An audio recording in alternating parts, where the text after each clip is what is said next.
single dad found a female cop dying. What he and his dog did shocked the entire police force. Ethan Walker had never imagined that silence could become such a defining part of his life. At 38 years old, the former Air Force mechanic now spent his days fixing old trucks and rusted lawnmowers in a modest auto shop at the edge of Pine Creek, a sleepy town nestled deep in the heart of Colorado. His home was a small wooden cabin, tucked between thick pines and sloping hills, where he lived with his 9-year-old daughter, Lily, and Max, a German shepherd he had trained himself. Life was steady, predictable, and intentionally quiet.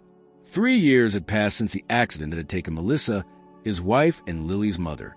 A rainy night, a deer on the highway, and a curve too sharp. Melissa had been driving home from a night shift at the hospital. Ethan never got over the guilt of convincing her to take the extra hours. Since then, he had rearranged everything.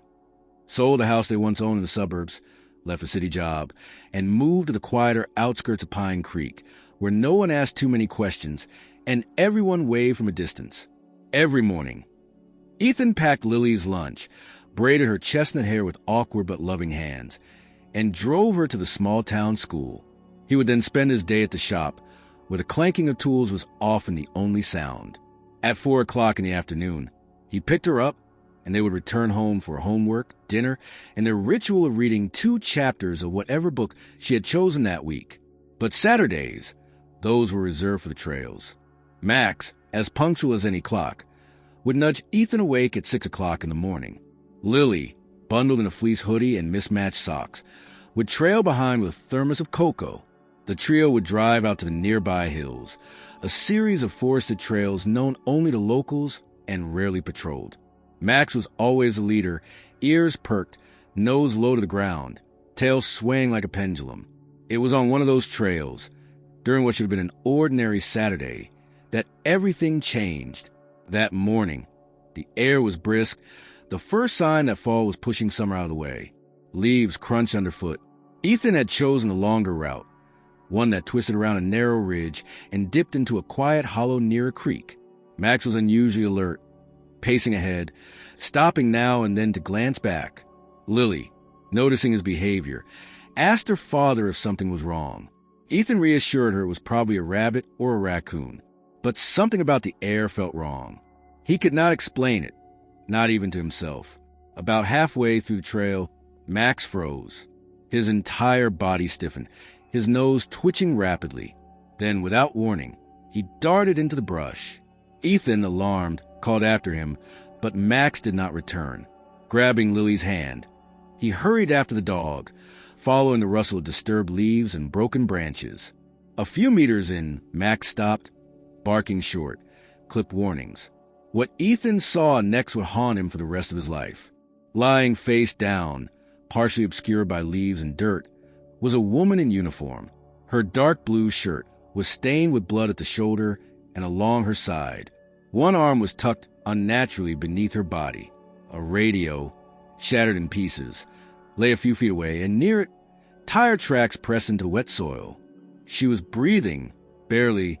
"Stay back," Ethan told Lily, voice steady but trembling. He rushed to the woman's side, turned her gently. She groaned in pain, face bruised, lips cracked and dry. Her eyes fluttered open for a moment, registering nothing, and then closed again. Ethan scanned her uniform. She had no badge, no name tag, no service number, just a standard-issue police jacket and a vest stained with blood. He reached for his phone. No signal, not even one bar. Lily stood a few feet away, eyes wide, hugging herself tightly. Max stood guard, as if daring the trees to move. Ethan's thoughts raced. Was someone following her? Was the attacker still nearby? The forest, once a refuge, now felt hostile, thick with shadows and secrets. He looked around. No footprints but his own. No voices. No sign of help. He knelt again beside the woman, pressed 2 fingers to her neck. The pulse was there, faint but present. Time was against them. He had no stretcher, no proper medical supplies, and no backup. His car was parked over 2 miles away, and even if he ran, there was no guarantee he could get help in time. Ethan stared at her face, blood smeared across her cheek. She was young, maybe early 30s. Her skin was pale, her uniform torn, and he saw a holster at her side, empty. She had fought someone and lost. Ethan made a decision. He took the emergency rope from his backpack, used his jacket to pad it, and created a makeshift sling. Carefully, with Max keeping watch and Lily still at a distance, he eased the woman into the contraption, trying not to cause further injury. The process was clumsy, difficult, and slow. Sweat gathered at his brow despite the cool air. He looked back at his daughter. "Lily," he said, his voice low but calm, "we're going to help her. I need you to be brave and stay close. No matter what." Lily nodded, eyes full of fear, but said nothing. With Max leading, Ethan began the agonizing process of dragging the unconscious officer back the trail, one step at a time, unaware that with every move, they were getting closer to something far bigger than any of them could understand. And from that moment on, there was no going back. The weight of the officer across the makeshift sling slowed Ethan's every step. His shoulders burned and his breath came ragged, but his determination kept him moving. Lily followed closely, her small hands gripping the strap of his backpack, as though holding onto him might keep her safe. Max darted ahead and circled back, his bark sharper now, echoing through the trees as though warning off anything that might lurk beyond their sight. The forest seemed to stretch endlessly. The further Ethan dragged the injured woman, the more the silence pressed in. Only the crunch of boots and the occasional whimper from Lily broke it. Then, faintly, he caught a new sound. It was not the wind, nor the scurrying of an animal. It was metallic, irregular, like something dragging against rock. Ethan froze, tightening his grip on the rope. "Daddy," Lily whispered. He raised a hand, signaling her to stay quiet. Max stood still, ears pricked, nose testing the air. A moment later, the noise stopped. Only their own breathing filled the woods again. Ethan exhaled slowly, forcing himself to move forward. He knew hesitation was dangerous. The officer's pulse had been faint and time was running thin. They had nearly reached a break in the trees when Max bolted toward a cluster of bushes. His growls were guttural, deep. Ethan's heart jumped. He pulled Lily behind him and grabbed a branch from the ground, holding it like a crude weapon. A moment later, Max emerged, muzzle smeared with mud, carrying something in his mouth. Ethan's stomach tightened when he saw it. A police badge, dented and smeared with blood. He snatched it from Max, wiping it with his sleeve. The number was still visible, but the nameplate was missing. Whoever this woman was, she had not just stumbled into the woods. She had been chased, stripped of identifiers, left here for dead. "Dad, is she going to die?" Lily's voice cracked. Ethan glanced back at the woman's face, pale and damp with sweat. Her chest rose and fell unevenly. He wanted to reassure his daughter, but honesty weighed heavier. "Not if we get her out," he said firmly, hoping conviction would hide the uncertainty gnawing at him. He pressed forward, dragging the makeshift stretcher through the undergrowth until the trail widened. The ground grew softer, muddied by the creek that ran alongside. He paused to catch his breath and crouched to check the woman again. Her lips moved faintly. He leaned closer, straining to hear. "Don't trust." The words were fractured, barely audible. Ethan frowned. "Don't trust who?" he asked quietly, but her eyes rolled back, consciousness slipping away again. Lily crouched beside him, clutching Max's collar. She talked. "Just rest your voice, kiddo. Keep close to Max," Ethan said, but inside he felt a cold ripple. If the officer was trying to warn him, then danger was closer than he wanted to admit. They pressed onward until the distant hum of an engine reached them. Relief flickered through Ethan's chest. Civilization meant help. He adjusted the sling and pushed forward, every muscle screaming in protest. The trees finally thinned, opening to a rough service road where the gravel shimmered under the pale morning sun. Ethan lowered the stretcher and waved his arms, shouting as a pickup truck approached from a bend. The driver slowed, staring wide-eyed at the scene. A bloodied officer, a desperate man, a frightened child, and a vigilant dog. He rolled down his window. "What in God's name happened here?" "She's hurt. Officer found her in the woods. She's bleeding bad. We need to get her to a hospital now." Ethan rushed out. The man jumped from the truck, a flannel shirt rancher in his 50s, his hands calloused from work. He hesitated at the sight of the officer, then glanced nervously toward the woods. "You said she's a cop?" "Yeah. No ID, but the uniform's real. Please." "She doesn't have much time." The rancher rubbed the back of his neck. "Nearest hospital's 20 miles. Sheriff's station's closer. I'll drive you there." Ethan stiffened. The memory of the woman's slurred warning pressed in his mind. Don't trust. But what choice did he have? She needed medical care. He swallowed his unease and nodded. With the rancher's help, they lifted the officer into the back of the truck. Lily climbed in beside her, holding the woman's cold hand with trembling fingers. Max stayed alert, refusing to sit, his sharp eyes fixed on the trees, as if expecting something to emerge. As the truck rattled along the dirt road, Ethan sat in the passenger seat, restless. His mind replayed the fragments, the broken radio, the missing badge, the bloody tracks, and now the warning. He turned to the driver. "What's your name?" "Frank." The man replied, eyes on the road. "Frank Dalton. Got a ranch couple miles west. Don't see much trouble out here. Not like this. Whoever she is, looks like somebody wanted her gone." Ethan didn't answer. He watched the tree line blur past, every shadow looking like a figure, every bend a possible trap. The officer groaned suddenly, her body jerking. Lily cried out, holding her hand tighter. Ethan twisted back, seeing her eyes open just a fraction. She stared at him, lips trembling. "Then no!" Her voice was barely more than breath. Then her body sagged again. Ethan clenched his fists. He didn't know who they were, but he understood one thing clearly. This wasn't over. The woods weren't just hiding a crime. They were hiding a truth dangerous enough for someone to silence a cop. And now, by chance, he and his family were tangled in it. The truck rolled onto asphalt, the town still miles ahead. Ethan forced himself to stay focused. Whatever was coming, he needed to protect Lily first, Max second, and now, inexplicably, the stranger who had stumbled into their lives. The morning sun climbed higher, casting sharp light across the mountains. But for Ethan Walker, the shadows were only just beginning to gather. The truck's tires hummed over the uneven asphalt as the mountains fell away into the rolling plains that surrounded Pine Creek. The ride should have been reassuring. But Ethan could not shake the sense that every mile brought them closer to a decision he was not ready to make. He kept glancing over his shoulder, watching the officer's fragile chest rise and fall, her breath shallow, her skin now tinged with a gray pallor. Lily refused to let go of the woman's hand, whispering quiet encouragements as though sheer will might anchor her to life.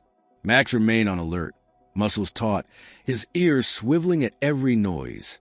Frank Dalton drove steadily, his eyes fixed on the road ahead.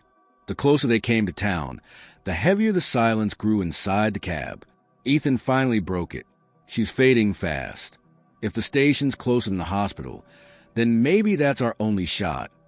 Frank grunted, tapping his thumb against the steering wheel. "Station's just 10 minutes out. Hospital's at least 25. But you heard what she said, didn't you? About not trusting." Ethan's jaw tightened. "Yeah, I heard. I don't know what it means. But if she dies before we get her anywhere, none of it will matter." The truck hit a bump, rattling the bed where the officer lay. Lily flinched, trying to steady her. Ethan twisted in his seat, torn between the two directions looming in his mind. The station, filled with trained personnel and medical kits, but tied to the very institution she had warned him about. Or the hospital, farther, but safer, neutral ground where lives were meant to be saved, not silenced. "Dad," Lily called softly from the back. "She's burning up." Ethan turned fully, reaching to touch the woman's forehead. Heat radiated from her skin. Fever was setting in, or shock was worsening.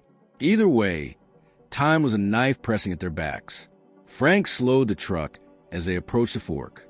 To the left, the sign pointed toward Pine Creek Police Department. To the right, the long stretch led to the county hospital in Silver Ridge. He looked at Ethan, waiting. "Call it, left or right." Ethan's throat tightened. He imagined walking into the station, handing over the woman, and being surrounded by uniforms that might belong to the same people who had left her for dead. He imagined choosing the hospital, only to lose her along the way. Lily forced to watch life slip from a stranger she had already invested hope Indiana. Max growled suddenly, pulling everyone's attention. Headlights flashed in the mirror. A black SUV was gaining on them fast, its engine roaring as it swerved aggressively across the lane. Frank, Ethan snapped, "Step on it." The rancher pressed the accelerator, but the SUV closed the gap quickly, looming behind them. Its windows were tinted dark, impossible to see who was inside. The truck shuddered as the SUV clipped its bumper, a deliberate nudge. Lily screamed, shielding the officer with her body. "What the hell?" Frank barked, gripping the wheel. "Don't slow down." Ethan shouted, "Get us to the hospital. Now!" Frank swung right, tires screeching as gravel sprayed. The SUV pursued relentlessly, edging closer with every second. Ethan grabbed the branch he had carried earlier, knowing it was a pathetic defense against a vehicle that outweighed them. But adrenaline burned away reason. He shoved open the passenger door, braced himself, and waved a makeshift weapon in warning. The SUV swerved again, trying to force him off the road. Ethan's knuckles whitened. "Keep steady." Max barked furiously, teeth bared at the threat. The German shepherd leaped toward the open gap, ready to spring. Ethan pulled him back just in time, heart pounding. The chase continued for miles until the faint outline of Silver Ridge Hospital came into view. Its emergency bay lights glowed like a beacon in the distance. The SUV slowed abruptly, then veered off onto a side road, disappearing into the trees as suddenly as it had appeared. Breathless, Ethan slammed the passenger door shut. Frank shot him a sharp look. "You want to tell me what the hell that was?" "I don't know," Ethan admitted, voice hoarse. But whoever they were, they didn't want her to make it here alive. Frank muttered something under his breath and pressed harder on the pedal. Minutes later, they skidded into the emergency lot. Nurses rushed toward the truck, wheeling a gurney. Ethan jumped out, lifting the officer with their help. Her head lolled, and her skin felt clammy beneath his hands. Gunshot wound. Ethan barked out instinctively, though he wasn't sure what kind of injury it truly was. She's an officer. She needs immediate care. The medical team swept her away, Lily chasing close behind until a nurse gently guided her aside. Ethan caught her before she could panic, kneeling to meet her frightened eyes. "You did good," he said, steadying her shoulders. "You held on. Now they'll take care of her." But inside, he knew it was not over. The SUV had confirmed what his gut already screamed. This was not an accident. Whoever was after her would not stop at the woods. And now, by choosing the hospital over the station, he had made a choice. He was no longer just a bystander. He was a witness. As police sirens approached the hospital, Ethan felt the full weight of his dilemma closing in. He would soon have to answer questions he was not ready for. Worse, he had to decide how much of the truth he was willing to tell, knowing that the wrong word to the wrong person could put Lily and Max directly in the crosshairs of something far larger than he could yet see. And still, he could not stop thinking about the woman's broken whisper. "Don't trust." That warning was about to become the line, dividing survival from betrayal. The hospital waiting room smelled of antiseptic and burnt coffee, a sterile mix that did nothing to calm Ethan's nerves. He sat on a cracked vinyl chair. Lily curled beside with her head on his shoulder. Max stretched at their feet with restless eyes that never stopped scanning the room. Every time the sliding doors opened and a uniformed officer walked in, Ethan's chest tightened. The SUV that had tried to run them off the road was proof enough that someone dangerous was watching. Now, here in the bright lights of Silver Ridge, it felt like they were sitting exposed, waiting to be picked apart. Frank Dalton had left shortly after the nurses wheeled the wounded officer away. He had clasped Ethan's shoulder and muttered something about keeping his family safe, then disappeared into the night. That left Ethan with no allies, no information, and no plan. Hours ticked by in a haze of pacing and shallow breaths until finally a doctor in scrubs appeared, his face tired but alert. "She's stable," he said, addressing Ethan directly. The bullet missed anything immediately fatal, but infection and blood loss nearly took her. "We've stopped the bleeding, removed the round, and she's under close watch." The next 24 hours would decide her recovery. Ethan nodded, relief rushing through him like water over dry earth. He felt Lily exhale against his side, but the doctor wasn't finished. She had no identification on her. The police have been notified, and they'll want to speak with you. I suggest you stay until they arrive. Those words sat heavy in the air.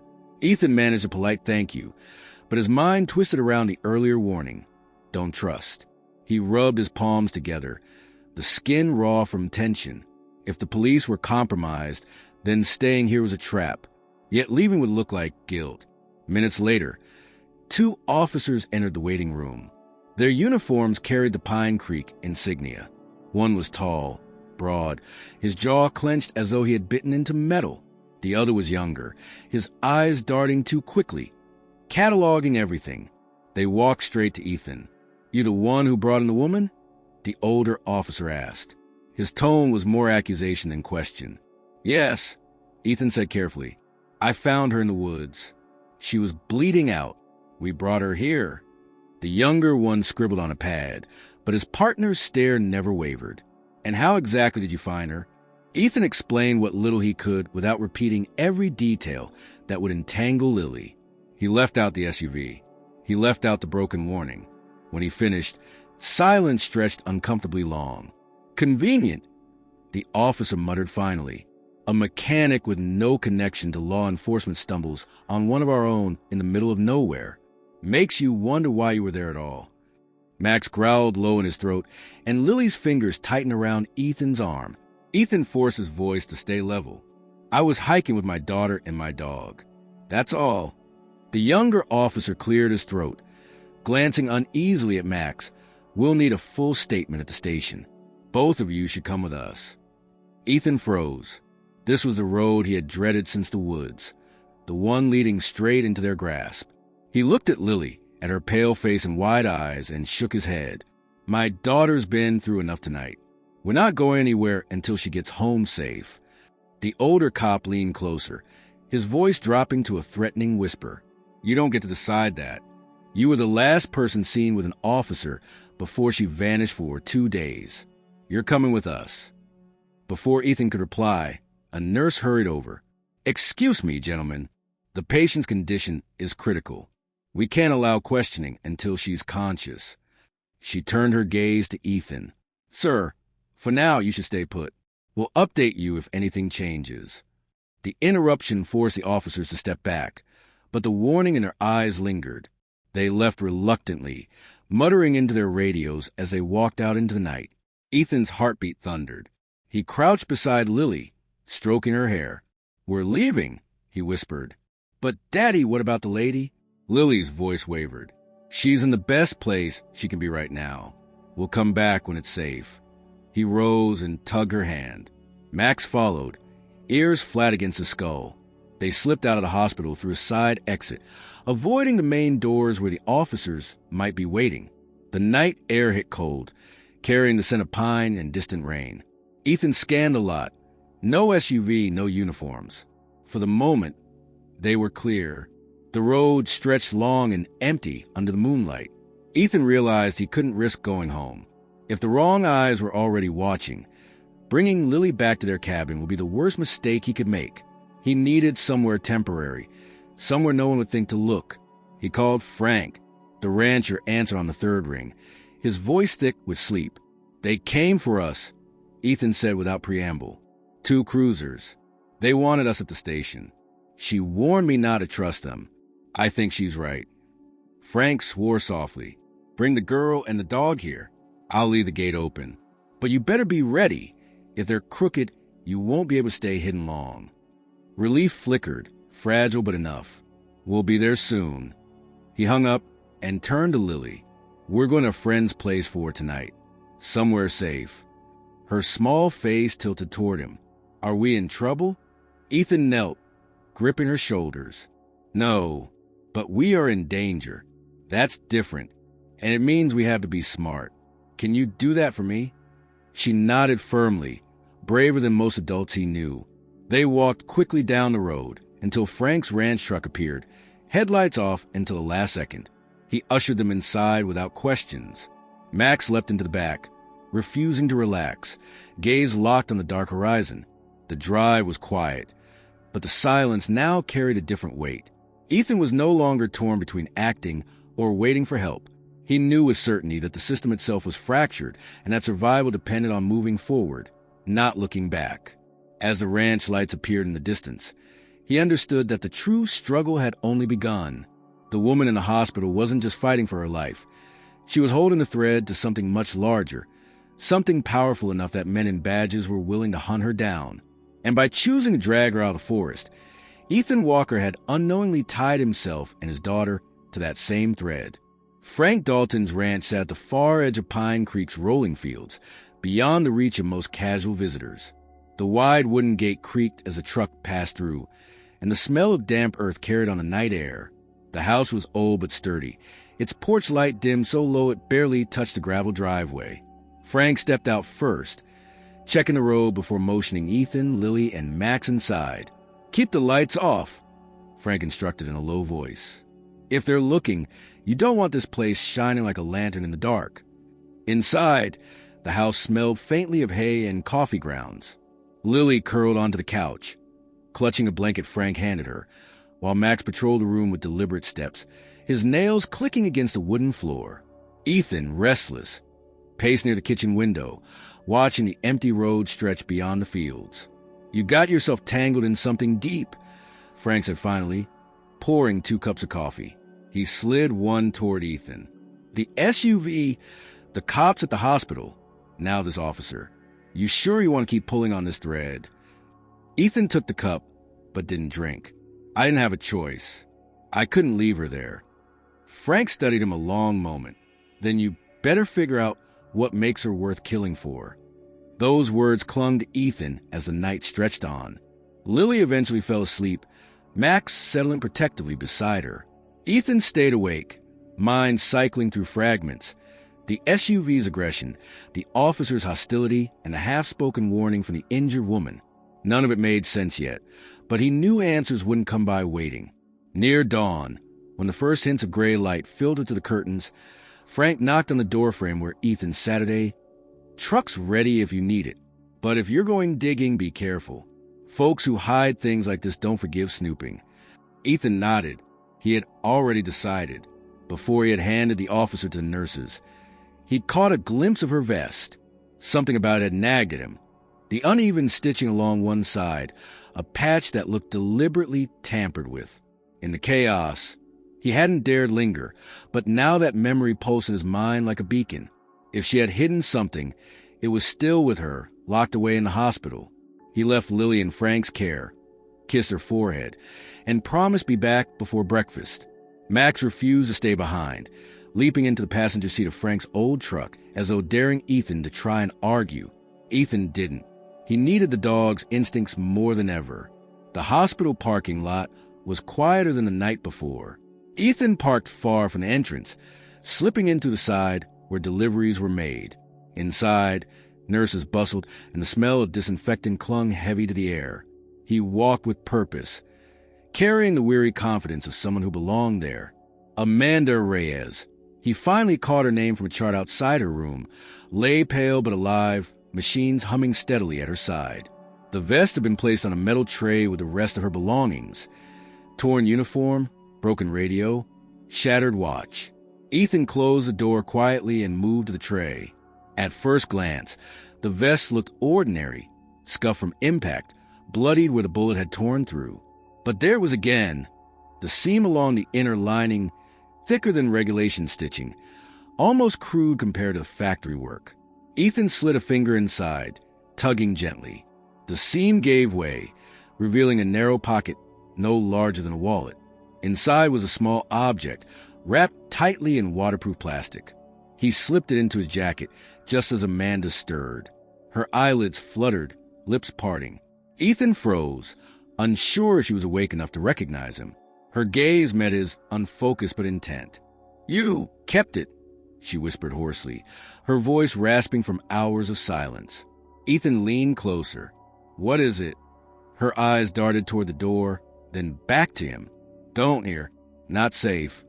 She coughed, the effort straining her fragile body. "Trust no badge." Only blood.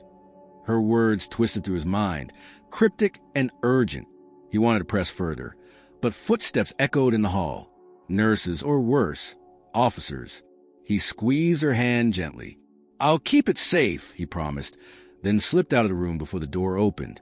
Max led him quickly through the corridors, nose to the ground, steering them away from the approaching sound of boots. They exited through a side stairwell, breathless but unseen. Outside, Ethan finally tore the plastic open. Inside was a slim black flash drive, its surface scratched but intact. A chill spread through him. This was no ordinary evidence. Whatever was on it had been worth a bullet, an abandonment in the woods. He slipped it deeper into his jacket and glanced at Max. The dog's eyes met his as if to say the same thing Ethan already knew. There was no turning back now. By the time he returned to Frank's ranch, Lily was awake, eating toast at the kitchen table. Her face brightened when she saw him, then dimmed when she noticed his expression. "You found something, didn't you?" Ethan placed a hand on her shoulder. "I did, but it's dangerous.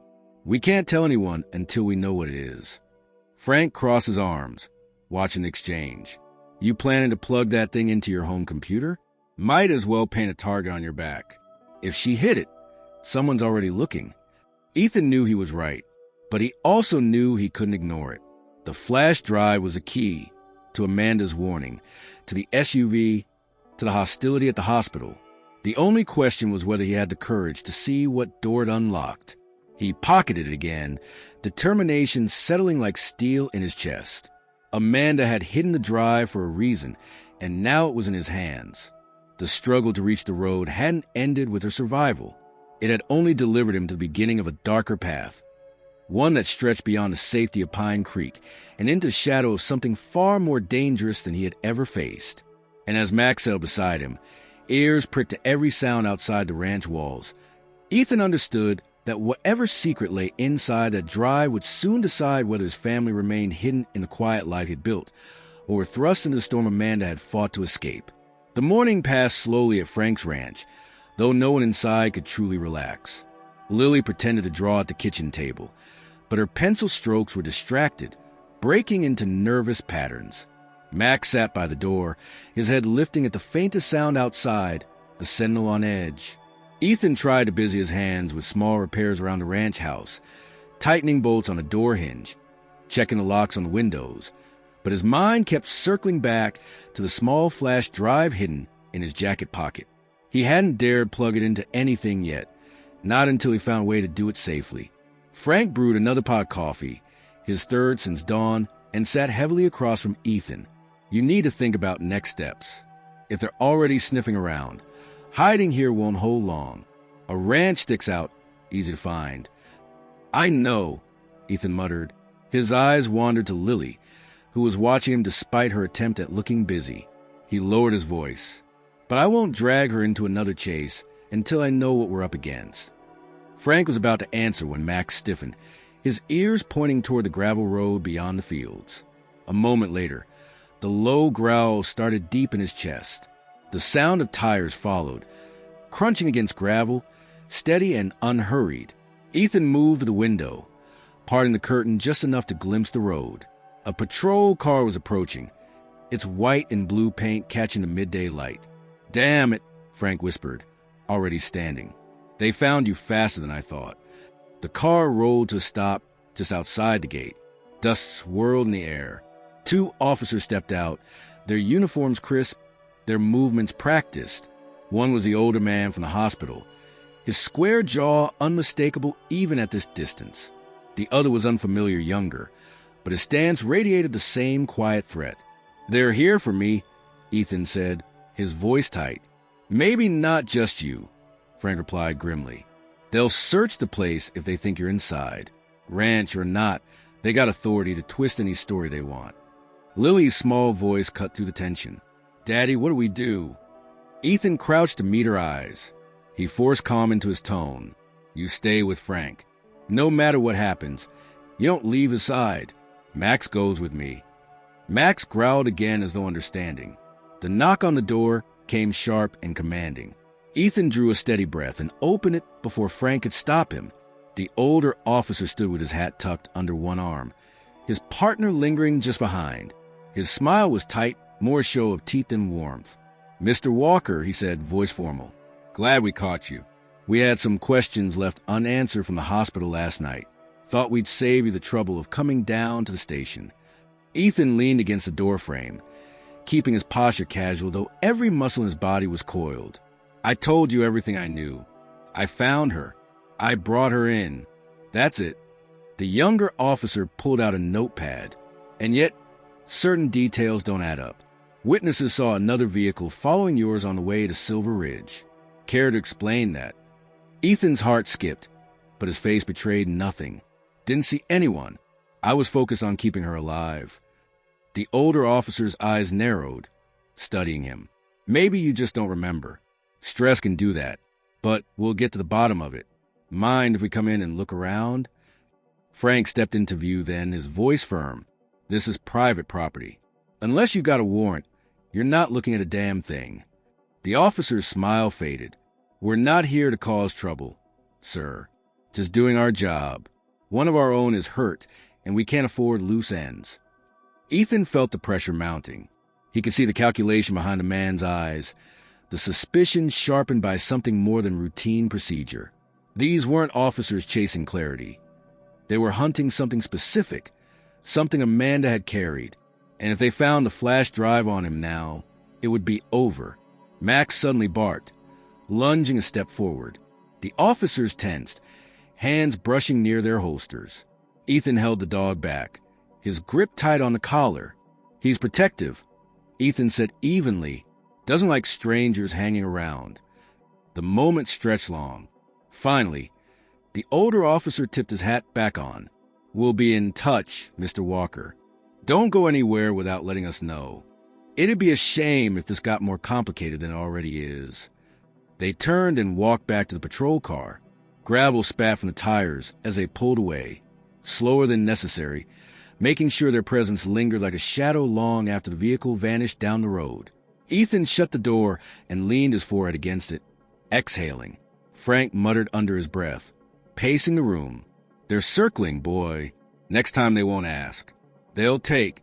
You need to find out what's on that thing before they put the pieces together first."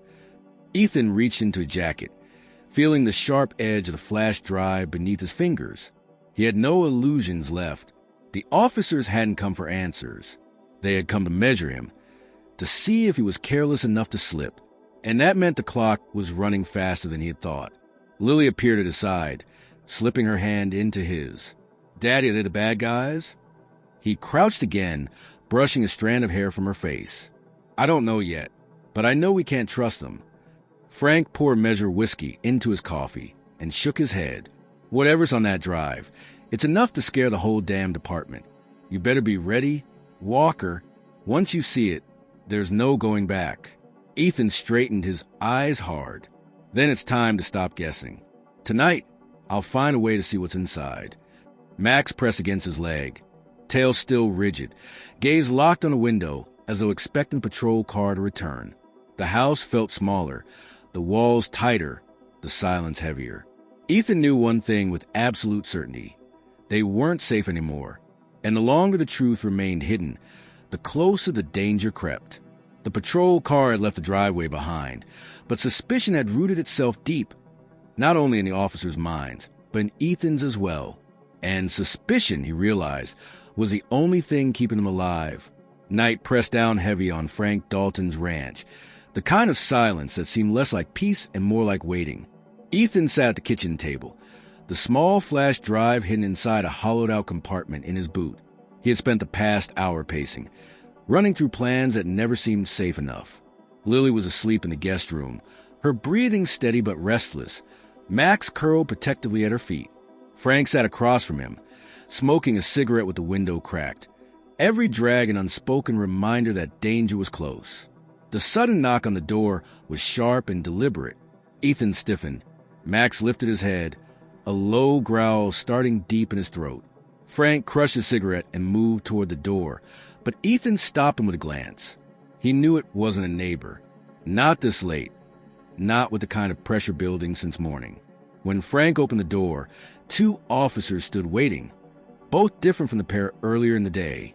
Their faces were unreadable, their uniforms stiff.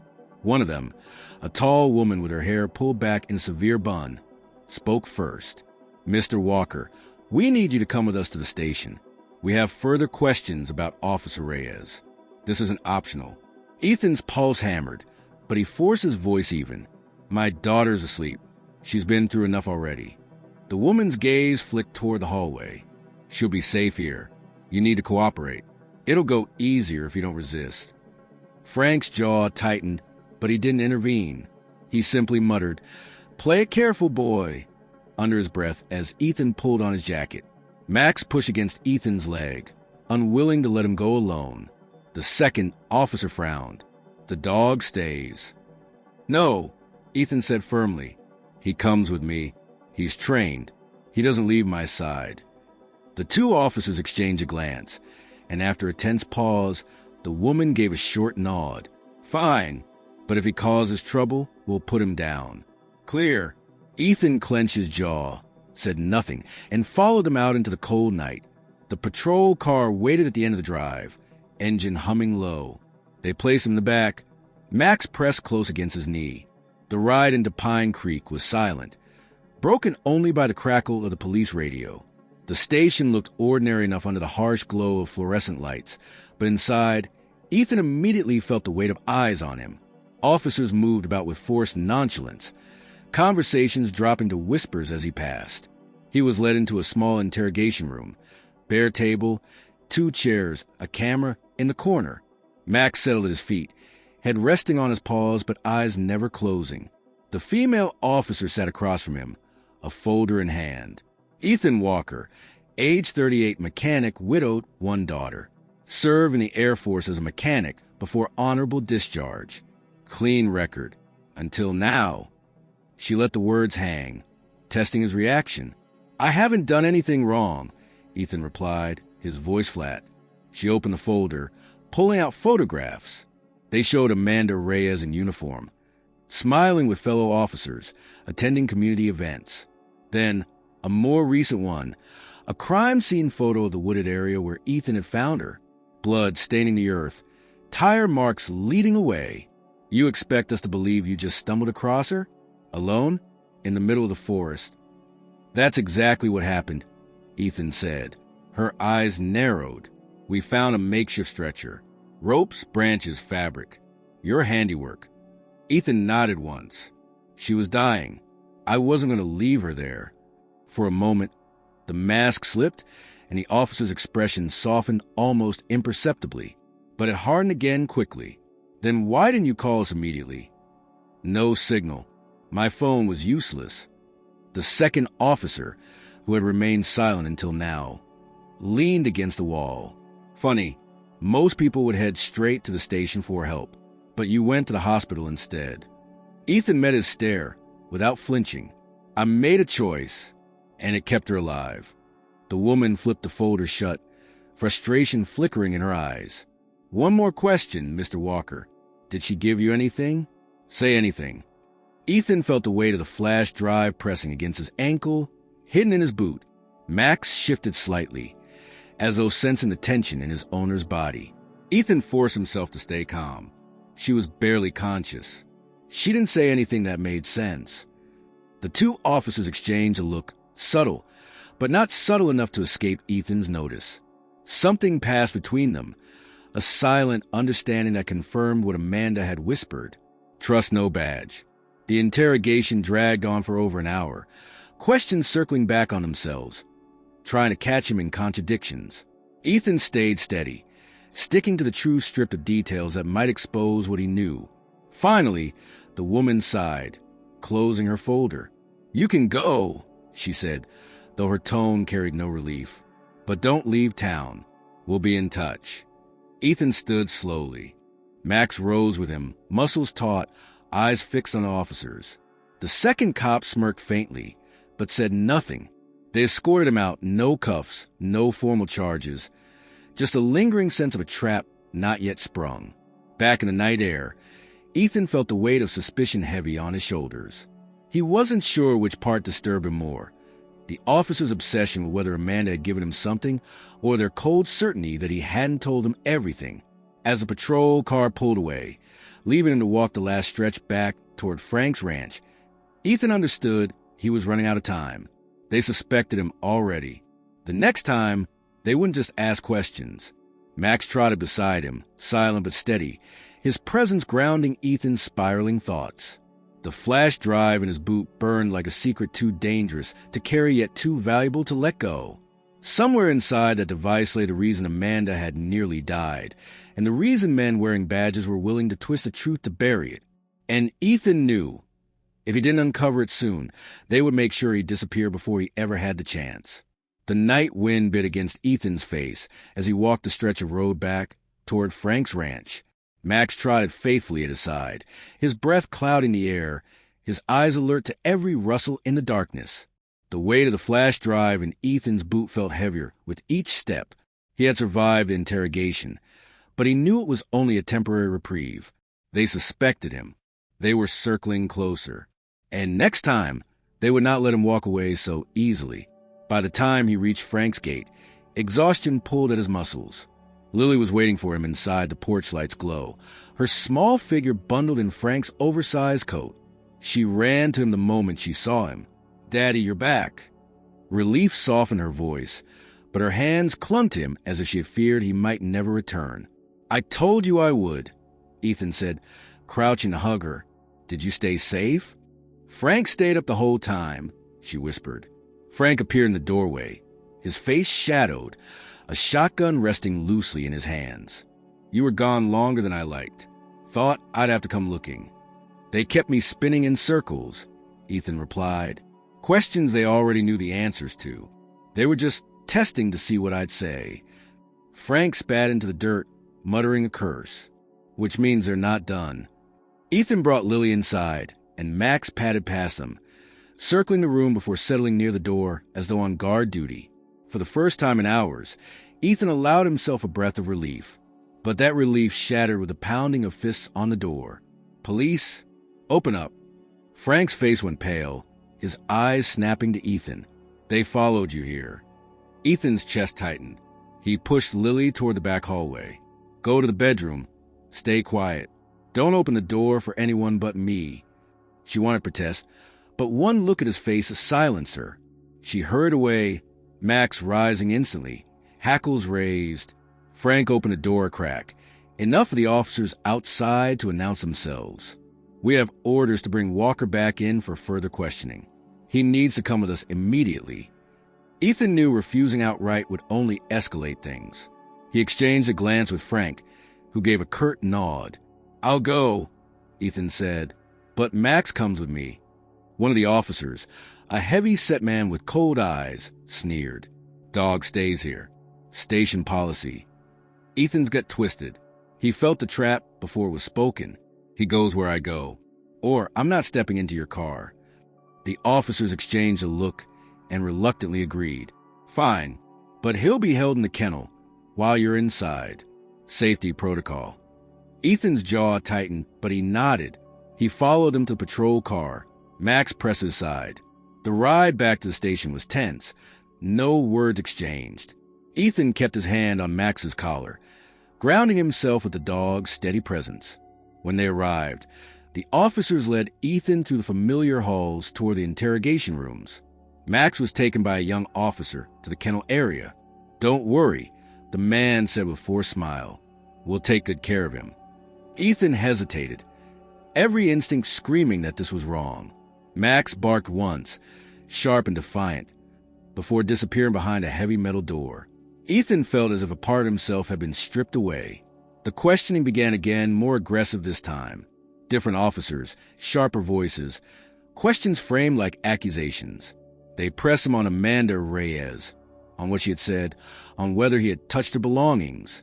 Ethan stayed firm, refusing to reveal the flash drive, but as the hours dragged, unease gnawed at him.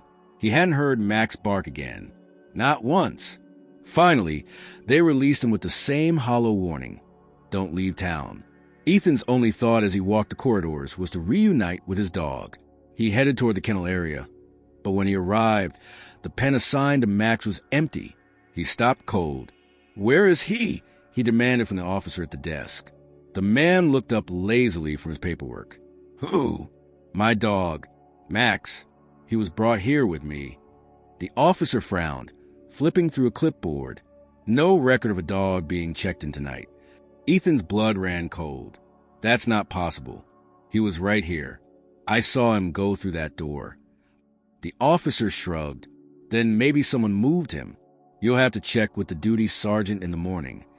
Ethan leaned across the desk, his voice a dangerous whisper. "That dog is mine. He doesn't just vanish."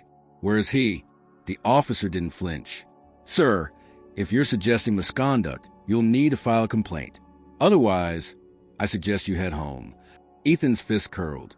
Every instinct told him that Max hadn't been moved for safety. He had been taken, deliberately, strategically, to send a message. He forced himself to back away before rage made him reckless. The walk out of the station felt like trudging through molasses. Every step without Max beside him was wrong, incomplete. The night air outside did little to ease the pressure in his chest. He had survived war zones, buried his wife, rebuilt a life from ashes, but the thought of losing Max tightened his throat like a noose. When he returned to Frank's ranch, Lily was waiting again, this time wide awake. "Where's Max?" she asked, eyes scanning the shadows behind him. Ethan swallowed hard, forcing steadiness into his voice. "They're keeping him at the station for now. I'll get him back, I promise." But inside, he knew the truth. Max's disappearance wasn't an accident. It was a move on the board, one that told Ethan he was being pushed into a corner. The flash drive in his boot burned hotter than ever. If they had taken Max, it meant they already suspected him of holding on to something. Frank poured whiskey into 2 glasses, sliding one across the table. "They're tightening the noose. First they come for you. Now your dog. They'll keep picking pieces off you until you've got nothing left to fight with." Ethan clenched a glass without drinking. "Then we fight back before they finish the job." For the first time since this began, there was no more room for hesitation.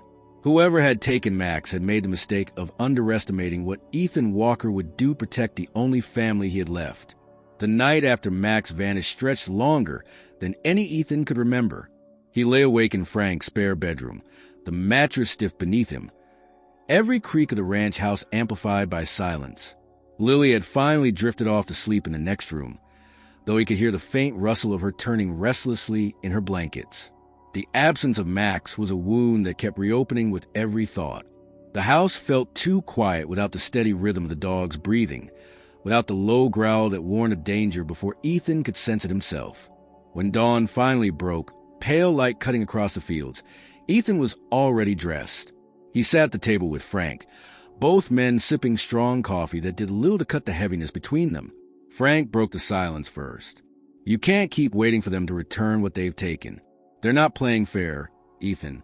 If you want that dog back, you'll need to go after him yourself." Ethan rubbed his temples. "I know, but they're watching me. If I make the wrong move, they'll bury me before I even get close." Frank leaned back in his chair, his gaze steady. "Then you don't do it alone." Ethan frowned, about to ask what he meant, when a knock came at the door. Not the pounding of authority, but a single, firm knock that carried purpose. Max would have been barking by now, but his absence left the house eerily still. Frank's hand slid toward the shotgun leaning against the wall. Ethan stood, motioning for him to hold. He opened the door slowly, his body ready for confrontation. Instead, a woman stood there, her dark hair tied back, a badge clipped to her belt but turned inward so it wasn't immediately visible. "Ethan Walker?" she asked, her voice low. "Who's asking?" Ethan countered, his tone sharp. She glanced over her shoulder, scanning the empty fields before stepping closer. "My name's Sophia Reyes. I'm Amanda's sister." The name hit Ethan like a jolt. He had never heard it before, but the resemblance was there in her eyes. The same determination, the same shadow of exhaustion. He stepped aside reluctantly, allowing her in. Frank closed the door behind them. Suspicion etched on his face. Sophia moved to the center of the room, lowering her voice. "I work out of Denver, different district. When Amanda disappeared, I knew something was wrong. She doesn't go dark without reason. I've been digging since the moment I heard, and then I got word she'd turn up in Silver Ridge, alive but barely. That's when I heard your name. Ethan studied her carefully. So what? You came here to finish what they started. Her eyes flashed. If I wanted to shut you up, you'd already be gone. I came here because you're the only one who got close enough to help her. And because I know my sister. If she trusted you enough to survive, then you have something the others don't. Frank crosses arms. Convenient story. How do we know you're not just another badge trying to smoke him out? Sophia reached into her jacket slowly and pulled out a folded piece of paper. She set it on the table. It was a photograph, worn at the edges. Amanda and Sophia stood together, both in uniform, smiling in front of a precinct banner. Written in Amanda's handwriting on the back were 2 words: Trust Blood. Ethan's chest tightened. Amanda had whispered something almost identical in the hospital. He didn't want to believe her, but the alignment was too sharp to ignore. Sophia leaned closer, her voice urgent. She knew they'd come for her. She's been collecting evidence for months, building a case too big to hide in the open. That's why she went missing. That's why she ended up in those woods. And if you've got anything she left behind, you need to tell me. Now. Ethan hesitated, his hand brushing against his boot where the flash drive was hidden. He wanted to trust her, but the weight of every betrayal he'd seen in the past days kept him silent. Why should I believe you? He asked. Sophia's jaw tightened. Because I don't answer to Pine Creek. Because I buried one brother already thanks to dirty cops. And I won't let them take my sister too. And because, like it or not, they've already marked you. The only way out of this is through. The words carried the weight of truth. Ethan finally drew the flash drive from his boot, setting it on the table between them. Frank's eyes widened slightly, but he said nothing. Sophia reached for it, but Ethan's hand stayed on top. You open it with me, he said firmly. No secrets. She nodded once. Agreed. They moved to Frank's office, where an old computer hummed on the desk. Frank grumbled about the risk of plugging in unknown hardware, but Ethan knew there was no more time for hesitation.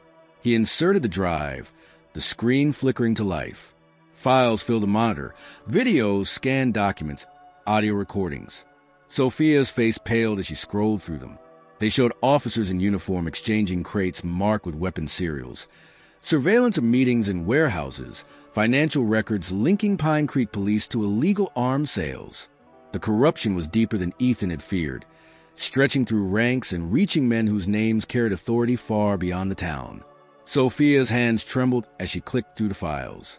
She did it. She found everything. This is enough to bring them all down. Ethan leaned closer. Then why did they leave her alive? Sophia's voice hardened. Because they didn't know if she had already passed the evidence on. Killing her outright would have drawn heat. Making her disappear bought them time. But you pulled her out, and now you're in it. Ethan's stomach turned as he realized the truth. Max's disappearance hadn't just been a warning. It had been leverage. They wanted him desperate enough to trade. They'll use my dog against me, he said quietly. Sophia met his gaze. Then we don't wait for them to set the rules. We take the fight to them. With this, she pointed to the drive, we have something worth more than their threats. But it won't matter if we don't survive long enough to deliver it. Frank finally spoke, his voice grim. Then you'd better plan fast, because they'll come back. And next time they won't knock. Ethan looked at the flash drive glowing on the desk, the screen filled with evidence that could destroy lives. He thought of Amanda, still fighting for hers in a hospital bed. He thought of Max, somewhere in the dark, waiting. And he thought of Lily, sleeping just a room away, depending on him to keep her safe. The choice was no longer whether he wanted to be involved. The moment Amanda fell at his feet on that trail, his path had been set. Now, with Sophia by his side, he had an ally, one just as determined to see this through as he was.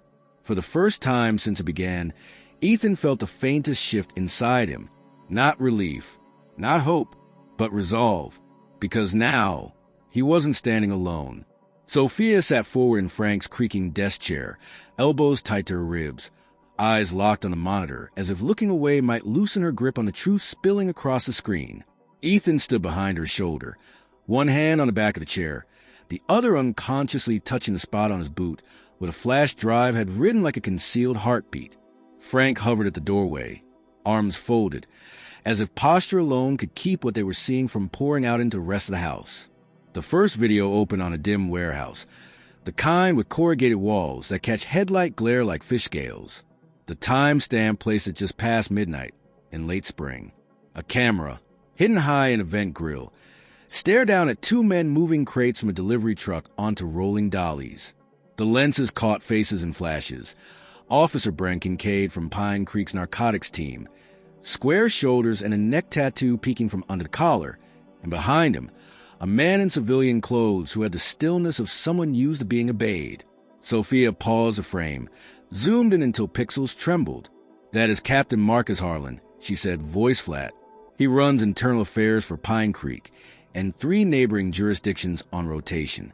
He is the one who signs off on officer discipline and audit trails." Ethan's throat went dry. Internal affairs. Sophia nodded once. The fox guarding the hens. She hit play. Harlan spoke, his words muffled by the height of the camera, but the gist traveled. Serial numbers were read aloud as the crates were opened. Inside lay matte black rifles wrapped in oil paper, magazines banded in tens, pistols and foam cutouts, and a case of suppressors tucked under a layer of blank shipping invoices. One crate bore a custom stamp from a coastal port 3 states away. Another had been relabeled with a farm equipment company out of Nebraska. The men were careful, but their care revealed habit more than fear. They were efficient the way thieves get when they have never been caught. "Jump to the next file," Ethan said, fighting to keep his voice even. Sophia obeyed. Documents appeared. Spreadsheets of seized weapons that never made it into the official property logs. Chain of custody forms scanned and altered. A shared calendar labeled with innocuous titles like Community Liaison that corresponded exactly to nights when shipments came through. There were bank statements from a shell company called Clear River Logistics. Money flowed in from a nonprofit that purported to fund youth sports. It flowed out to 2 private security firms, to a boat repair shop in a neighboring county, to a condo in Florida where someone with a badge liked to spend long weekends. Sophia clicked a folder of audio recordings. A voice Ethan recognized from the hospital interrogation, deliberate, pressurized, too smooth, discussed redirects and inventory reconciliation, while another voice joked about how weapons with clean serials made for cleaner cash. The second voice belonged to Kincaid. The first, Sophia confirmed, was Captain Harlan. Frank swore under his breath. "That is not small-town skimming. That is a machine." Sophia kept going. A second warehouse, this one near a river crossing, appeared on a different camera angle. The time stamp placed it 2 weeks before Amanda disappeared. She was there. Ethan saw her briefly in a reflection on a loading bay window, her hair braided tight, a hoodie hiding her uniform, her face set in the concentration of someone threading a needle on a table that will explode if nudged. She had placed a camera. She had placed all of them, probably. He realized with sudden jolt that the flash drive was not a collection. It was a map. "What is this one?" Ethan asked. "A ledger she pulled," Sophia said, opening a text file. "Meeting notes. Code names that are not coded enough. Javelin equals rifles. Meadow equals suppressors. Choir equals cash pickups at the charity office. Trinity equals our captain. There are other initials. JD, Yar, TM." She paused over one. "And here, SD. That is the sheriff from the next county." Ethan felt air leave the room. "How far does this go?" "Farther than Pine Creek," Sophia said. "And deep, because this kind of thing needs both doors open, the street and the courthouse." Silence landed. The computer fan hummed. Rain began to tick against the window glass in a slow code. Ethan forced himself to look at the screen. If she had this, why not send up the chain? Why hide it and go alone? Sophia's answer was immediate. Because she did try at first. I can see it in the metadata. She exported a packet 3 months ago. It went to an assistant U.S. attorney whose office is in the Capitol. One day later, that AUSA passed away in a single-car accident on a county road with no guardrails. The report logged it as wet pavement, and a deer, Amanda signed into a public terminal the next morning, wiped her original trail, and started working offline. That is when her messages to me got weird. She stopped using names. She told me to trust blood, not badge. Frank's jaw tightened, and then they found her. Sophia nodded, or she drew them off the drive, so they would chase her body and not the evidence. Except now they're chasing both, Ethan said. They took my dog from the station. If they are willing to do that, they will come here for Lily next. Sophia turned in the chair. Then we do not give them time to make the next move. How? Frank asked, and his skepticism sounded like concern pinned down under nails. You send this to the same courthouse that buries things for a living? Sophia opened another folder. There is one more piece. She copies herself, but not to the cloud. To a dead drop. Look. An image appeared.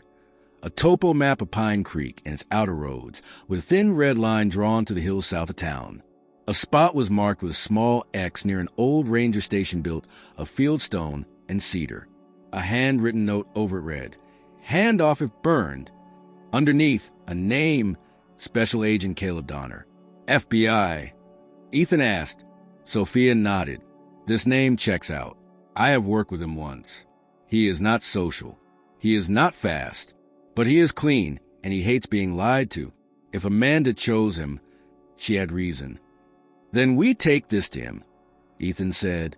Not yet, Sophia replied. We make it survivable first. If we walk in cold with the only copy, we disappear on the steps. They built redundancy because redundancy is the first language of people who intend to live. Frank dug a dented metal cash box from the bottom drawer of an old file cabinet and set it on the desk with a thump. Inside were oddments of ranch collects, worn-out keys, warranty cards, receipts faded to ghosts, and under those, a thumb drive still in its blister pack. Ethan cloned the evidence to two separate drives, one labeled with a greased pencil and tucked into the heel of the spare boot, the other wrapped in duct tape and sealed inside the cash box, which Frank buried in a section of the tool shed where cement dust had settled like desert. Sophia searched her phone, then stopped, thumb hovering above an app. We cannot call Donner on anything that has ever seen Pine Creek Towers. If Harlan built the net, I think he did, then Tower pings trigger flags. We go analog. Ham radio? Frank asked, half mocking. Courier, Sophia said. They're the librarian on the east side who owes Amanda a favor. She can move a sealed envelope by hand to a runner in the Capitol. Old school, low-tech, slow enough to be invisible. Ethan raked a hand through his hair. Slow I can live with. Invisible I can live with. But not without Max. Sophia's gaze met his. We will get him back. But for the next hours, the best thing we can do for Max is make sure his leverage fails. If they cannot squeeze you with him because the evidence is already moving, he becomes a liability to them, not a bargaining chip. That is how we keep him breathing. The logic felt like sand in his mouth, but it was logic. He nodded once. They printed a small selection of the cleanest files, a page of serials cross-checked against missing property logs, a still frame of Harlan's face lit by the truck's interior light, a transfer sheet with Clear River Logistics in the header, and a community grant signature at the bottom. Sophia slid the papers into a manila envelope, added a handwritten cover.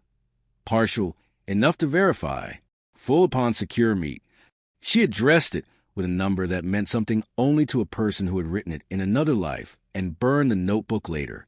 She sealed it with clear tape and a swipe of her thumb. Frank, she said, do you have someone you trust to take this to the east side without being noticed? Frank considered. Janelle at the feed store. She runs deliveries at odd hours, knows every back road.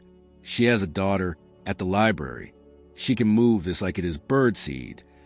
Call her, Sophia said, but do not say what it is. Say it is a title for a truck you sold that needs filing before the tax office closes, and you are too down with the flu to drive it. Frank was already dialing.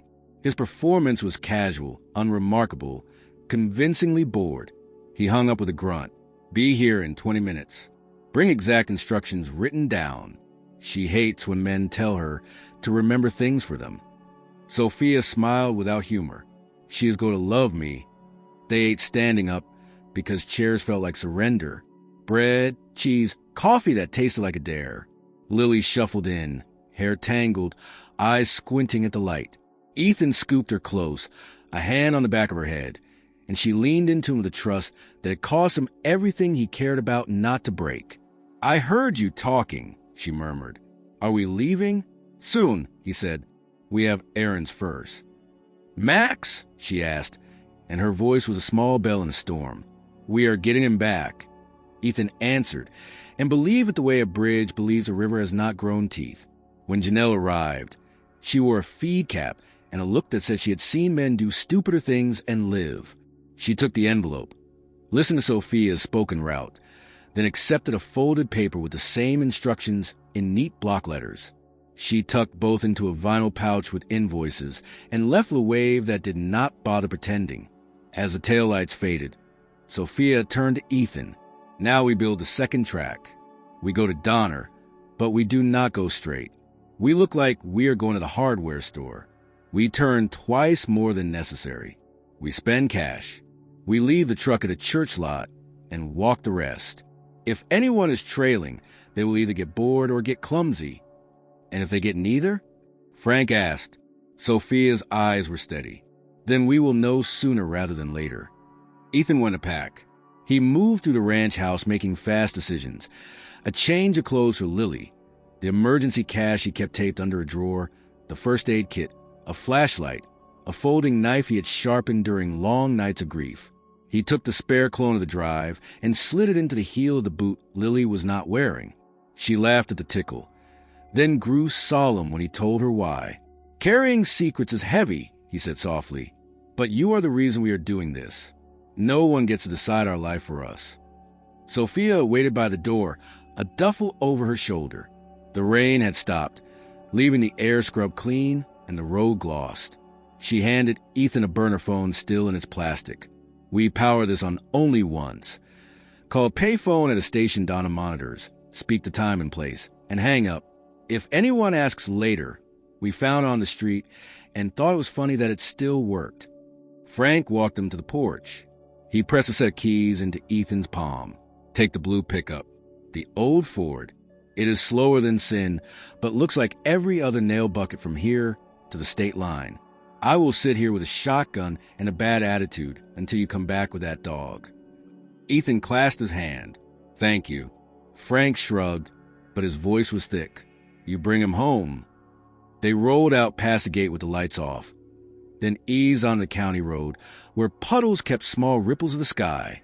Sophia drove, eyes flicking from mirror to shoulder, a cadence born to people who have counted exits as prayers. Ethan watched the fences blur by, the house shrinking to a square of darkness with one small, stubborn light. At the edge of town, they passed the station. Its windows were bright with artificial day.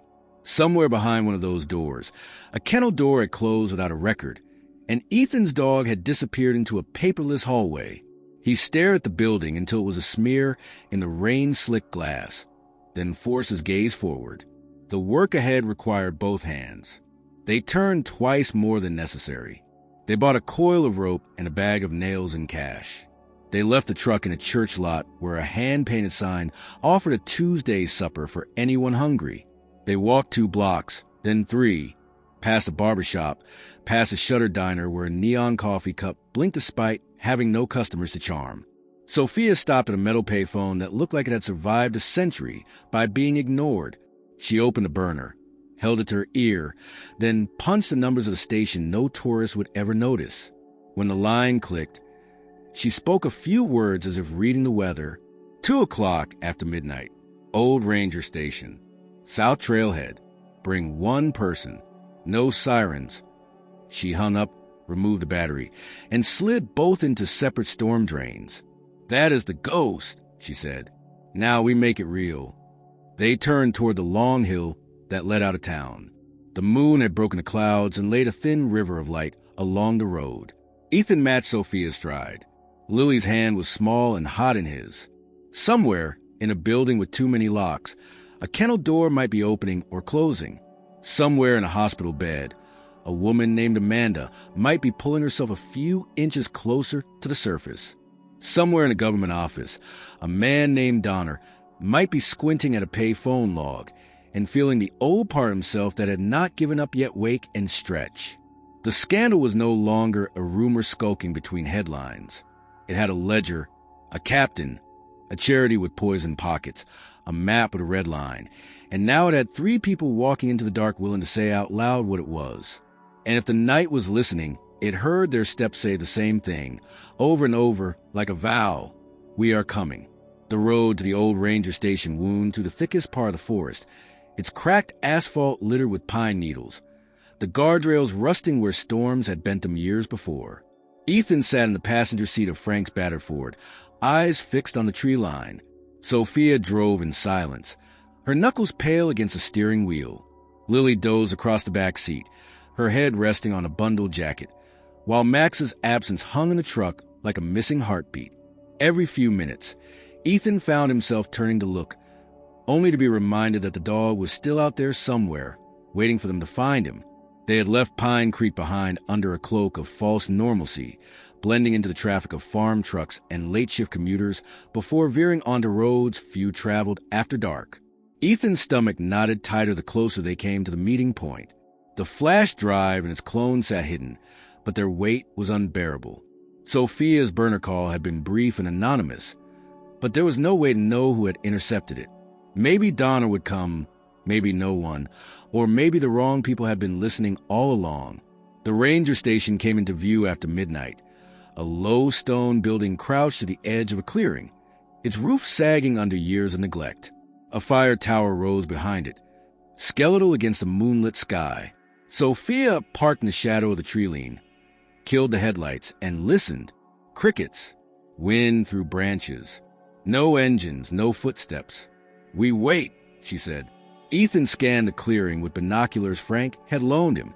The station looked deserted, its windows dark, the door chained with rusted lock. But his instinct screamed otherwise. There was a stillness in the air, the kind that came when predators circled. He kept his hand near the knife at his belt. After 20 minutes, headlights appeared down the road. A single vehicle, black sedan, moving slow. It rolled to a stop in front of the station. One man stepped out, tall, broad-shouldered, his coat collar turned up against the cold. He carried no weapon that Ethan could see, but his posture radiated authority. Sophia exhaled. "That's him," she whispered. "Caleb Donner." Ethan wasn't convinced yet. Anyone could play a part. But Sophia got out first, walking into the open. Ethan followed, his boots crunching softly against gravel, every sense taut. Donner met them halfway, his eyes, sharp beneath a heavy brow, flicked over Ethan, then settled on Sophia. "You've risked a lot coming here," he said. His voice was gravelly, controlled. Sophia handed him the manila envelope. "Amanda trusted you. That's reason enough." He took it, scanning the contents by moonlight, the still frame of Captain Harlan's face, the serial numbers, the logistics header. His jaw set. This is more than internal rot. This is systemic. Before Ethan could answer, the sound of tires screeched from the road. A second set of headlights burst into the clearing, this time faster, aggressive. A black SUV skidded to a halt, and doors flew open. Men poured out, armed and moving with precision. Ethan's stomach dropped. "Ambush," he hissed, drawing his knife. Donner's hand went to his coat, not for a badge, but for a compact pistol. He stepped forward, placing himself between them and the attackers. "Get to cover," he barked. Gunfire cracked through the clearing. Ethan grabbed Lily from the truck, shielding her behind the stone base of the tower. Sophia fired back with a weapon Ethan hadn't even seen her draw. Donner moved with the efficiency of someone who had lived this life too long. Short bursts, controlled aim, no wasted movement. But what chilled Ethan more than the bullets was the face he recognized among the attackers. Captain Marcus Harlan himself, barking orders from behind the SUV. His eyes lit with fury. The head of internal affairs, standing with the criminals Amanda had been chasing. Ethan's rage burned hot. The confirmation was there, undeniable. The fox wasn't guarding the henhouse. The fox was leading the slaughter. "Stay down," he told Lily, then crouched beside Sophia. "It's him. Harlan's here." Her expression darkened. "Then this is bigger than we thought. If he's risking his own face, it means the walls are closing in on him." Donner reloaded, ducking behind the stone wall. "You two are the reason I've got proof in my hands. That makes you both targets. If they can't erase the evidence, they'll erase the witnesses." The firefight dragged on, echoes bouncing through the forest. At one point, a Molotov sailed through the air, shattering against the station wall and setting Oldwood ablaze. Flames licked upward, throwing shadows across the clearing. The air grew hotter, the smoke thick. Then, just as suddenly as it began, the gunfire stopped. Silence pressed in, broken only by the crackle of flames. Ethan risked a glance. The SUV was gone, its tires spitting gravel as it disappeared into the trees. Only scorch marks and shell casings remained. Donner lowered his pistol, but didn't relax. "That was a probe," he said. "They weren't here to win. They were here to see what you brought and who you trust." Sophia wiped soot from her cheek, eyes blazing. "Now they know. Harlan knows we have the files." Ethan's voice was raw. "And Max, he's still their leverage." Donner's gaze hardened. "Then we flip it. We use the leverage they think they have. You want your dog back? You'll get him, but only if we move before they regroup." The fire consumed the ranger station behind them, sparks swirling into the night sky. Ethan looked at the flames, then at Lily clutching his hand, her eyes wide but unbroken. He had never wanted any of this, but the choice had been made the moment he pulled Amanda from the forest. Now the war wasn't hidden. It was here, in the open, and Ethan Walker stood at the center of it. By the time the flames of the ranger station sank to orange embers, Donner had already turned the night into a plan. He moved with the clipped certainty of someone who had spent too many years watching good cases die in fluorescent rooms. He had Sophia a hand over the clone drive in her boot, slid it into a pouch under his jacket, and led them off the forest road onto a service track that ran parallel to the highway. The black sedan took point. Frank's old truck followed, its engine grumbling to the pines like an old dog forced into a sprint. Lily sat between Ethan and Sophia, fingers laced in both of theirs, her silence heavier than fear. Ethan watched the mirrors until the trees turned to dark smears and the station's glow gave way to the colder light of distant towns. They did not drive to a federal building. Donner was too cautious for that. Instead, he took them to a church basement on the edge of a farming community 2 counties over, the kind of place where the ceiling tiles were stained in coffee shapes and the heater clicked like it had thoughts. A night custodian let them in with a nod and went back to his newspaper without comment. In the quiet hum of the boiler, Donner set the envelope in the clone drive on a folding table and used an old laptop he said had never seen the internet. He moved through the files quickly, as if reassuring himself the nightmare had shape. Then he made 2 calls on a landline, one to a judge he trusted enough to wake at this hour, another to a field supervisor whose ethics he described as boring, which is what you pray for when everything else is on fire. "Warrants before dawn," he said, covering the receiver and looking at Ethan. "We will hit 3 sites at sunrise: the River Warehouse, the charity office, and the officer's locker room. We will serve papers on Captain Harlan's home, but he will not be there. Men like him sleep in borrowed shadows." Sophia leaned over the table, tapping a spreadsheet that tied a shell company to a series of community events. "They use school gyms as staging," she said, disgust sharpening each syllable. "Balloon arches out front, rifles out back." Donner's eyes lifted to Ethan's. "You wanted your dog back. Evidence will give us leverage, but we need a thread to pull him free now." Ethan swallowed the bitterness rising in his mouth. "They took him to break me." "They took him because he is trained," Donner said. "A trained animal is useful when you plan to stage a search, a rescue, a distraction. But every tool leaves fingerprints.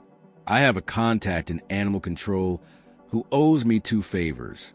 If Max passed through any municipal kennel or private contractor tonight, a note will appear in a system Harlan cannot scrub alone."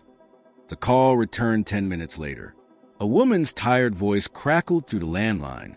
"A German shepherd matching your description was logged privately at a decommissioned transit yard on the east side of Pine Creek at around 11 o'clock. No intake number. Crew chief's name is Mulligan. He used to work K-9 for Pine Creek before his pension bought him a boat. Donner's expression flattened. That is a holding site, not a shelter. They put things there that are not supposed to exist when morning comes. He hung up. We do not wait for the warrants for this one. Ethan stood so fast the chair legs bit into the linoleum. Tell me where. Sophia reached for his sleeve. We go together. They left Lily with a custodian and a box of mismatched crayons, a decision that felt like stepping away from air. Ethan knelt and framed her face with his hands. We are coming back, he said, making a promise with the steadiness of a bridge in flood. She nodded once, too solemn for 9, and tucked the lucky ribbon she had been wearing into his pocket like a talisman. The transit yard sat behind a chain-link fence where Kazoo had swallowed the old signage. Sodium lamps painted everything a sickly yellow. Donner cut the engine a block away and finished the approach on foot, ghosting along the fence line until they reached a gap where the ties had buckled the mesh. Sophia slipped through first. Ethan behind her, Donner last with a compact bolt cutter in his hand that looked like it had ended arguments before. They found Mulligan in the main garage bay, a heavy man in a faded jacket sipping coffee from a travel mug with a police union sticker. He looked up, startled, his gaze flicking to the pistol at Donner's side and then to the steel in Ethan's face. You are trespassing, Mulligan said, bluster swelling to fill Fear's outline. Donner showed the flash of a badge and a case number written in pen on a torn envelope. Federal investigation. You are holding one K-9 without intake. Where is he? Mulligan's eyes slid. Do not know what you're talking about. Sophia stepped forward, voice low. Officer Reyes is my sister. The one you left to die while you watered her dog like a plant you planned to sell. You do not want me to repeat myself. The silence stretched. In the far corner, something shifted. A soft whine so faint Ethan would have missed it if not for the way his own breath stopped to hear it. He moved before the others, following the sound past a wall of rusted tool chests to a makeshift pen built from fencing and pallets. Max lay there, lean and coiled even in pain, a muzzle strip cutting his snout raw, one foreleg bound with duct tape above a bleeding gash. His eyes met Ethan's and brightened with relief, so fierce it hurt. Ethan dropped to his knees, fingers already at the muzzle buckle. I have you, he murmured, the words breaking and mending in the same breath. I have you. Max's tail thumped weakly, a soldier salute. He licked Ethan's wrist once, then tried to stand and failed. Ethan eased the tape away from the wound, jaw tightening at the clumsy cruelty that had left skin bared and muscle torn. Sophia passed him a small blade. He cut the rest free and pressed a clean cloth over the injury. Mulligan's voice returned, uglier now that mercy had been witnessed. You cannot take him. He is evidence. Donner turned and his stare went cold. He is a victim. And so are you if you open your mouth again without saying where you got the order. Mulligan broke then, the way men do when they realize their ladder is leaning against a burning house. Kincaid, he muttered, said keep the dog off the books until the captain decided whether to trade him for a thing you will be dumb enough to bring to the table. The thing is already moving, Sophia said. Your captain is bleeding power he cannot bandage. They carried Max out between them, Ethan cradling his chest, Donner scanning the yard with the wary grace of a man who expects exits to close without warning. In the car, Sophia wrapped the leg with gauze and the kid in the glove box, murmuring to Max like a field medic stitching a friend. Ethan felt the dog's breath steady against his forearm and allowed himself one quiet, dangerous moment of gratitude before the engine started and the night picked up its run.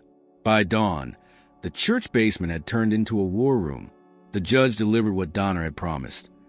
3 warrants, signed in ink that had not yet dried.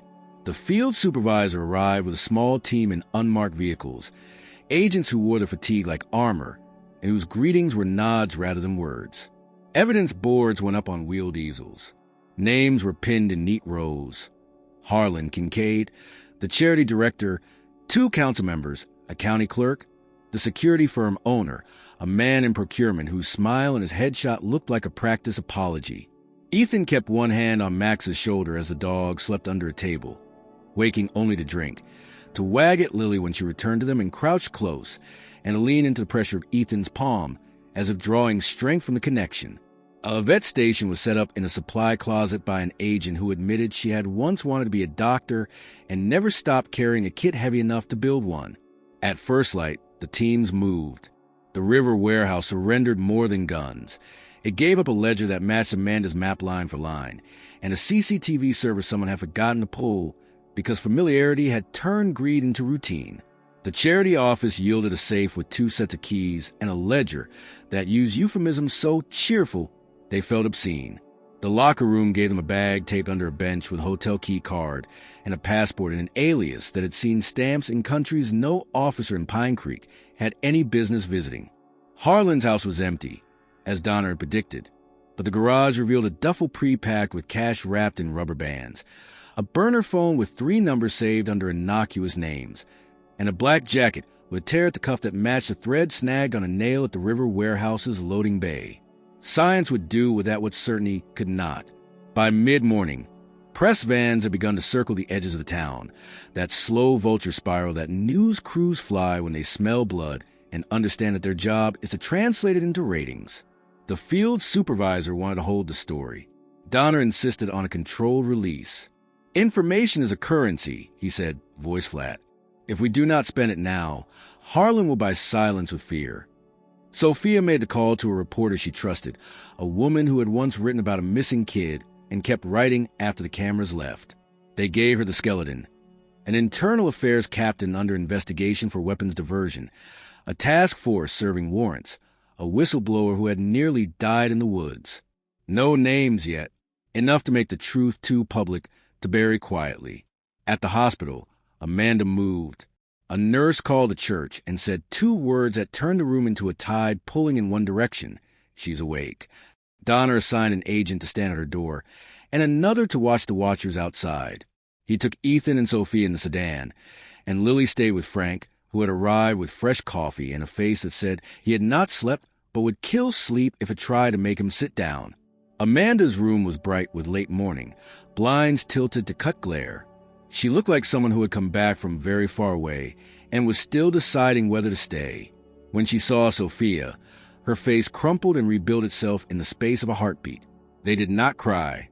There would be time for that somewhere softer than a hospital. "Amanda," Sophia said, taking her hand, "you did it. We have your files. We have Donner. We have warrants." Amanda's gaze shifted to Ethan. "You carried me," she whispered, throat raw. "You told me to trust blood," he answered. "So I did." Her eyes softened. "Max!" "He is here," Ethan said. "He is hurt, but he is here." He felt the shape of Lily's ribbon in his pocket and pressed it, a small squeeze of luck. Donner stepped to the foot of the bed, business wrapped in respect. "Officer Reyes, you are the fulcrum. I will not ask you anything that is not necessary, but I need your confirmation on 2 questions. 1. Did you collect the evidence that names Captain Marcus Harlan and Officer Brent Kincaid in the diversion of weapons from Pine Creek custody? Amanda's voice steadied. Yes. 2. Did you place the cameras and copy the ledgers of your own volition without coercion, bribe, or external instruction? Yes, she said again. And if I had a third answer, it would be that I would do it twice if it kept a kid from putting a stolen gun in his mouth because a captain wanted a condo by the ocean. The recorder on Donner's lap clicked off. That will do. They could not protect against everything. While they were at the hospital, Harlan made his move. He stepped into the charity office disguised as a courier, flashed a badge that had once meant protection, and used a back staircase to exit onto an alley where a car idled with a temp tag. An agent spotted him, radioed, and sprinted. Harlan reached the car, dove in, and the engine screamed as it fishtailed onto the avenue. The agent managed to slap a tracker onto the rear bumper before rolling to avoid the mirror that tried to take his head off. The chase threaded through the town like a needle gone wild. Sirens rose, then fell as Donner ordered them killed to keep civilians unaware and panicked drivers out of the path. Harlan cut across a farmer's field. tore through a fence and hit the highway, aiming for the state line like it had arms to welcome him. He almost made it. The tracker sent pings that put him on a bridge where construction had pinched the lanes to one. Donner took the shoulder and boxed him. A second car eased in front, and a third crept behind. Harlan braked, flashed a smile at a man about to sell a new lie, and then saw Sophia standing on the concrete divider, weapon low but ready, as if daring him to pick a direction she had not already covered. He did not. He let his hands lift, palms outward like a truce. The cuffs clicked a note that sounded, for the first time in a very long time, like a beginning rather than an end. The cost came due anyway. When they returned to the church, a brick lay on the basement floor beneath the window, glass and shards around it, a note wrapped in twine under the brick that read, "Heroes get holidays, not lives." Frank rubbed his jaw and stared at the broken pane, like it had sworn at him. Lily pressed closer to Max, who leaned into her with his good shoulder and wagged once, a stubborn flag. By afternoon, the press conference took form in front of the courthouse. The field supervisor stood at the podium and said words shaped by lawyers and the truth. Charges were named: conspiracy, racketeering, obstruction, diversion of government property. A statement was read thanking an unnamed citizen who had rendered life-saving aid to a critical witness. Sophia stood in the crowd in plain clothes, her chin set, her eyes scanning for the one face that might mean a new version of the old danger. Ethan kept to the side, a cap pulled low. He did not want the cameras. He wanted the silence of his cabin, and the sound of Max's nails on the floors, and Lily's laughter in a kitchen that smelled like tomatoes. He knew those wishes would take time, if they came at all. At sunset, they drove back to Pine Creek, to face the parts of truth that do not go on television. The auto shop looked the same from the street, but inside, Ethan found the back door jimmied and a set of footprints tracked in dust toward the workbench, where a cigar box had always held a handful of old photos. The box lay open, the pictures scattered. Melissa smiling over a birthday cake, Lily missing 2 front teeth and proud of it, Ethan in a dress uniform that still smelled like jet fuel when you remembered hard enough. None were taken. Someone had come to look, not to steal. Someone had wanted him to know they could come and go between breaths. He gathered the photos, slid them back into the box, and set the box on a shelf that had held heavier losses. He stood there for a long minute, breathing until the anger cooled enough to move. That night, in Frank's living room, with a patch of cardboard over the broken window and a blanket tucked around Lily's shoulders, Max slept with his injured leg in a sling fashioned from an old towel and a belt. The vet agent said he would heal with time and rest and a little mercy. The town buzzed with a new kind of talk, the kind that was half shock and half relief. People measuring one another in grocery aisles and deciding who had known and who had not. The sun went down like it was tired of watching men lie. Sophia sat at the table with Donner and drafted the first of many official reports. Every sentence was a step on a rope bridge. Every period was a plank tested and found barely enough. Ethan listened to their voices blend with the radio's low murmur and felt the weight in his chest shift into something not lighter, but more stable, like a load properly balanced at last. Near midnight, his phone buzzed with a number he did not know. He stepped onto the porch to answer, the night air cool against the heat that had lived in his bones since the trail. Amanda's voice reached him, thin but steady. "They told me to rest," she said, a hint of humor under the sand of her throat. "I thought maybe tomorrow. Tonight I wanted to say thank you for dragging me out of a place I went into alone, for listening when I said not to trust anyone with a badge, for keeping a promise to a stranger." Ethan stared at the dark line where the fields met the sky. "You were not a stranger," he said. "You were what was right in the middle of wrong. Sometimes that is enough." She was quiet, then, "They asked if I will testify. I will, but I am done being a cop who has to ask permission to tell the truth. When this settles, I am starting a program to train dogs and handlers to search for the missing, the overlooked, the ones paperwork forgets. If you and Max want in, there will be a place." He did not answer right away. He looked through the window where Lily slept and Max twitched in a dream that did not smell like concrete, and felt the future angle a degree towards something he could live with. "We will be there," he said. When he hung up, The porch light flickered and steadied. He leaned against the post and let the night hold him for a moment. The truth had come to light, and men with suits and microphones had set its name into the air. But light costs. It burns what it touches before it warms it. They had paid with sleep, with blood, with a dog's torn leg, and a little girl's new caution around uniforms. With a friend's window and a mechanic's sense that his shop was a sanctuary. They would pay again in smaller coins of patience and paperwork and the way people looked away and then back too quickly in the market. Ethan could live with that. He had carried heavier. He had carried a woman out of a forest and a child through a grief that did not ask permission. He had carried a promise across a night and set it down on a table where the law could finally see it. Inside, Max raised his head, eyes bright, and thumped his tail twice, once for now and once for what came next. Ethan went back in, closed the door, and sat on the floor beside him until the dogs, breathing even, and the house forgot, for a handful of minutes, that the world outside knew their names. The days after the arrest unfolded like a town shaking sleep from its eyes. Pine Creek, a place that once prided itself on being quiet enough for porch gossip and small-town fairs, found itself splashed across regional headlines. Satellite trucks idled outside the courthouse. Reporters roamed Main Street, pestering locals for sound bites.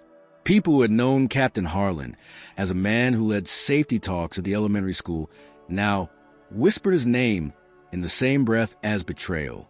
The scandal carved the town in two. Those who claimed they had always suspected something was wrong, and those who admitted they never saw it coming. For Ethan Walker, it was a strange kind of exile. He wasn't named in the press, but enough hints leaked through. The mechanic with a daughter and a German shepherd, the hiker who found the dying officer, that people pointed at him in grocery aisles. Some offered gratitude with handshakes that lasted too long. Others looked at him like he had carried trouble into their quiet valley. He accepted both with the same silence. He hadn't asked for recognition.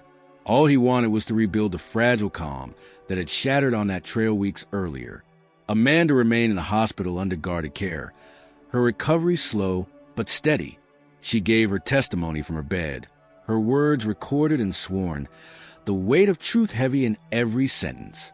Sophia stayed close to her sister, splitting time between the federal team and the hospital, her determination unwavering. She spoke often with Ethan in those days, always circling back to the same idea, Amanda's vision of building something better out of wreckage. It was Lily, however, who gave that vision shape. One evening, she sat on the floor with Max, her small hands smoothing the fur around his healing scar. She looked up at her father and said with a directness only a child could summon, "Max saved her. He saved us. Maybe he should teach other dogs how to do that." The simplicity of it pierced Ethan in a way strategy and reports never could. He remembered Amanda's call from the hospital, her talk of training programs for search and rescue. The idea rooted itself in him then, taking hold in the soil of his grief, his love for his daughter, and his bond with the dog who had carried them through. Within months, what began as a whispered thought became a plan. Ethan sold the auto shop, using the proceeds to renovate an abandoned barn on Frank's property. Federal grants, secured quietly through channels that Sophia opened, provided equipment. Amanda, now retired from the force, took charge of curriculum. Max, though still limping slightly, became the centerpiece, not just as a symbol, but as a living instructor. Dogs from across the county arrived with handlers eager to learn, and Lily stood proudly at the front gate with a clipboard, declaring every new arrival part of the team. The program drew attention quickly. Local news covered the first graduation of canine teams, broadcasting footage of dogs tracking mock trails to the woods, finding hidden volunteers, alerting handlers with disciplined barks. Ethan spoke little during interviews, his words careful, his presence grounded. It was Amanda who explained the mission best. We're not just training dogs. We're rebuilding trust between people, between communities, and between those who serve and those who need saving. Still, the shadow would have been lingered. Not everyone welcomed the program. Flyers appeared once on the barn door, accusing them of exploiting tragedy. A bullet casing was left in Frank's mailbox, a quiet reminder that the remnants of Harlan's network had not disappeared completely. But each threat only deepened their resolve. Sophia worked closely with federal agents to ensure every new whisper of retaliation was tracked and countered. Ethan reinforced the barn with stronger locks, and Frank sat most evenings on the porch with his shotgun and a thermos of coffee, muttering that peace was a thing you guarded, not a thing you waited for. For Lily, the change was transformative. At school, she no longer kept quiet about her life. When her classmates asked where she had been during the chaos in town, she spoke openly. "My dad saved a police officer," she would say, "and Max helped. They're heroes." Children listened wide-eyed, while teachers smiled with a mixture of pride and caution. Lily glowed in those moments. Her world no longer defined by the absence of her mother, but by the presence of courage around her. Ethan found his own healing in the rhythm of training. He discovered that patience came more naturally when guiding a young shepherd through scent drills than it ever had when fixing carburetors. He learned to read subtle signals in the dogs, to trust instinct layered with discipline. Each success in the field echoed the choice he had made that day on the trail: to act, to carry, to not wait for someone else to step in. The program's impact spread beyond Pine Creek. Neighboring counties sent deputies for training.